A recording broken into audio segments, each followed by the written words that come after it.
What you're looking at here is a presentation that's been created that has a total of 8 slides. You can see down below in the status bar, I'm on slide 1 of 8, the very first slide. And what I want to do is I want to be able to save this to an earlier version of PowerPoint, so those who have the old versions of PowerPoint, like 2003, XP, 2002, 2000, which, come on people, we got to update sometime. In any case, if they can't for whatever reason or they don't want to, you can save it in an earlier version. Now watch what happens because the later versions of PowerPoint, like 2010, 2013, have some changes and tweaks and colors and features that are only available in later versions and not in earlier versions. So how does PowerPoint deal with that? Let's take a look when we save it. So to save it into an earlier version, we have to do a save as. Now save as we learned in the previous training video, can make copies. Well, within that save as window, you can also change the PowerPoint type. Instead of the latest version, we can change it to an earlier version. And we can do that, again, by bringing up the Save As window. And I added the Save As command to my Quick Access toolbar so I don't have to go backstage. Too many clicks. Go ahead and click on it. And then down below, change the Save As type. The extension .pptx delineates as PowerPoint, and the X is for Extensible Markup Language.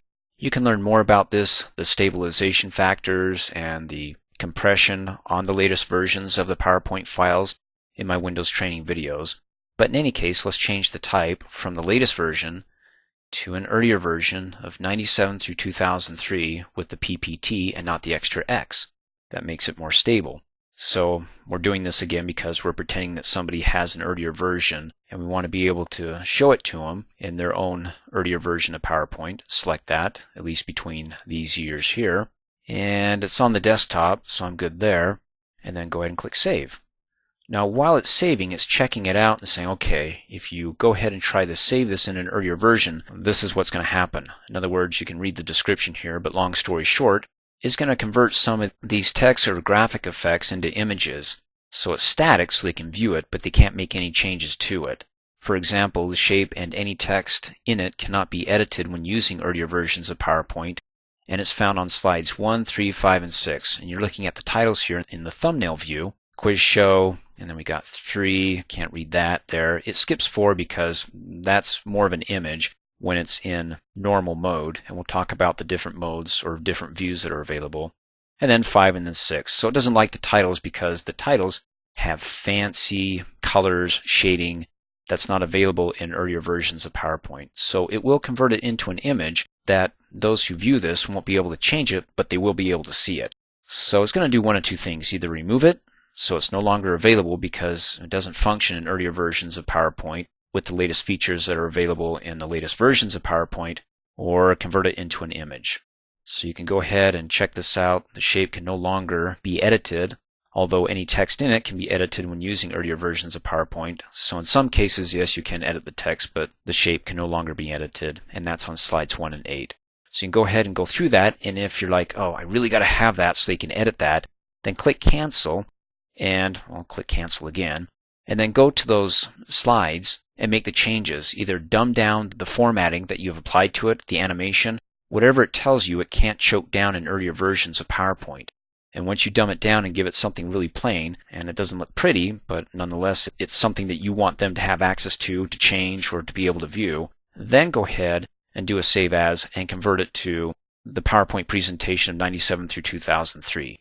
Now you don't have to do a save as to see if it's compatible to earlier versions. You can do that by coming backstage File to Info, go down to Check for Issues, and then check Compatibility. And then give it a second while it thinks, and there you go. So once you make the changes, as we'll do right here, how about Quiz Show? It doesn't like that, and that's the title on slide 1 out of the other slides like 3, 5, and I think 6. So if I get rid of the formatting for that, and I go to the Format Tools, it's really a contextual tab. So you'll see extra tabs when you're working on certain things down below that directly has a relationship to it. Like as you can see here, the colors that have been applied to it, the different shape effects options. And if I select shape effects and I go to presets and I say no,